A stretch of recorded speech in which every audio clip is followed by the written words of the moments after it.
The humble liner spends its entire life under tension. It is also your single biggest defence against bulk milk cell count blowouts and teat-end damage. Daviesway and Murray Dairy recently teamed up to share knowledge that could make a big difference in your dairy.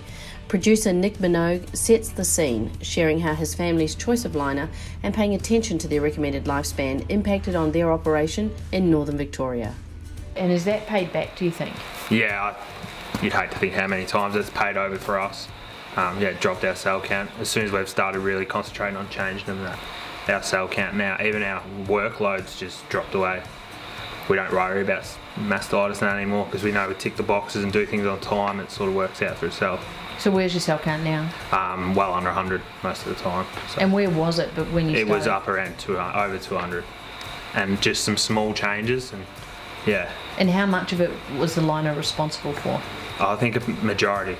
Massive difference. I looked at we had some assessments done of teat condition and we changed to the correct liner and it dropped in half in a matter of weeks.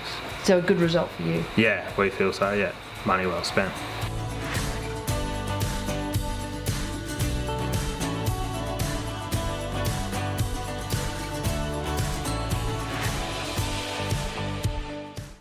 Do you understand that the machine that you use on a daily basis, the milking machine, is the single most complicated piece of equipment in farming from a process point of view? There is no other piece of machinery that uses so many different techniques for moving and transferring material. So that little piece of rubber that you're looking at there, which is less than 2 millimeters thick in the barrel, is going to handle 2,500 milkings, which is about 1.5 million closures. When you arrive at 2,000 milkings, you are arriving at the end of the life of the liner. So you need to be thinking about it. Once you've gone past 2,500 milkings, you're then becoming reactive and you're basically just exposing the animal to unnecessary load. Effectively, the transition from 2,500 milkings out to 3,000 is about a 7% impact on milk volumes and quality impact. As that liner ages and that surface roughness starts to increase, it becomes like sandpaper. And you end up with a situation where over the use of overly aged liners causes essentially edema abrasion on the surface of the skin. So it can actually promote mastitis issues. Little things can help you a lot. A rinse additive in your first rinse post-milking will remove well over 98% of all of the milk solids in the plant if you keep the temperature at the same temperature that the milk is coming from the cow at.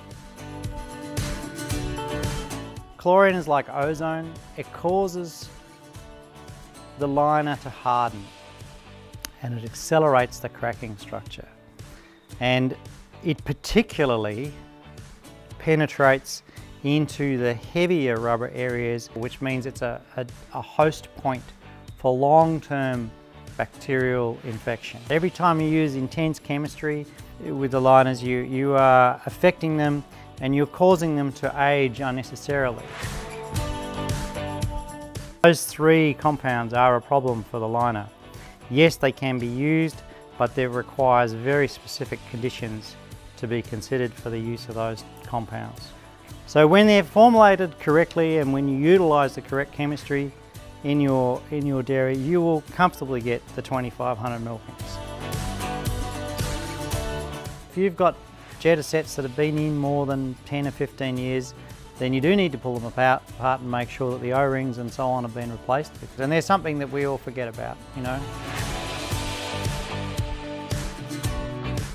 I think it's great for the group to have exposure to this kind of information, and sometimes it's something you haven't thought about or something that you don't value in your business, and it only has to be a discussion with someone else who's seen results or with someone who knows what they're talking about and can put a bit of science behind it to demonstrate just how important the change is.